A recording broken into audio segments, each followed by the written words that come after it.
আজ আপনাদের রাজশাহীর বরেন্দ্র গবেষণা জাদুঘর দেখাবো, যেটি 13ই নভেম্বর 1910 সালে প্রতিষ্ঠিত হয়েছিল। দেখছেন বরেন্দ্র গবেষণা জাদুঘর। বরেন্দ্র গবেষণা জাদুঘর রাজশাহী শহরে স্থাপিত বাংলাদেশের প্রথম জাদুঘর। এটি প্রত্ন সংগ্রহে সমৃদ্ধ। এই প্রত্ন সংগ্রহশালাটি 1910 খ্রিস্টাব্দে ব্যক্তিগত উদ্যোগে স্থাপিত হয়েছিল। বর্তমানে রাজশাহী বিশ্ববিদ্যালয়টি পরিচালনা করে থাকে। লর্ড কারমাইকেল এর প্রতিষ্ঠাতা ছিলেন। বরেন্দ্র গবেষণা জাদুঘর রাজশাহী মহানগরের কেন্দ্রস্থল হেতেমখাতে অবস্থিত। এটি বাংলাদেশের প্রথম জাদুঘর। প্রত্নতত্ত্ব সংগ্রহের দিক থেকে এটি দক্ষিণ এশিয়ার অন্যতম সংগ্রহশালা।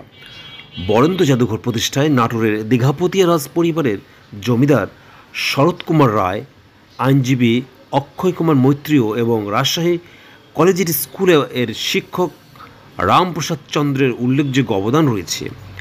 1910 খ্রিস্টাব্দে তারা বাংলার ঐতিহ্য ও নিদর্শন সংগ্রহ ও সংরক্ষণের জন্য বরেন্দ্র অনুসন্ধান সমিতি গঠন করেন। ওই বছর তারা রাজশাহীর বিভিন্ন স্থানে অনুসন্ধান চালিয়ে 32টি দুষ্প্রাপ্য নিদর্শন সংগ্রহ করেন। এই নিদর্শন সংগ্রহ করার জন্য শরৎ কুমার রায়ের দান করা জমিতে জাদুঘরটির নিজস্ব ভবন নির্মাণের কাজ শুরু হয়। নির্মাণ শেষ হয় 1913 সালের দিকে। একই বছরের 13ই নভেম্বর বাংলার তৎকালীন গভর্নর কারমাইকেল জাদুঘরটি উদ্বোধন করেন।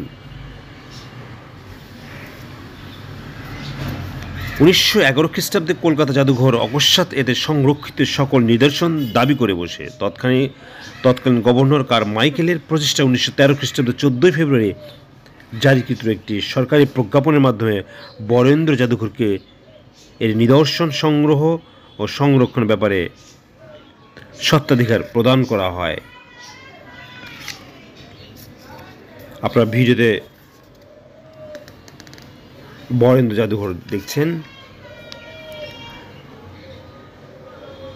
বরেন্দ্র জাদুঘরের সংগ্রহ সংখ্যা 9000-এর অধিক।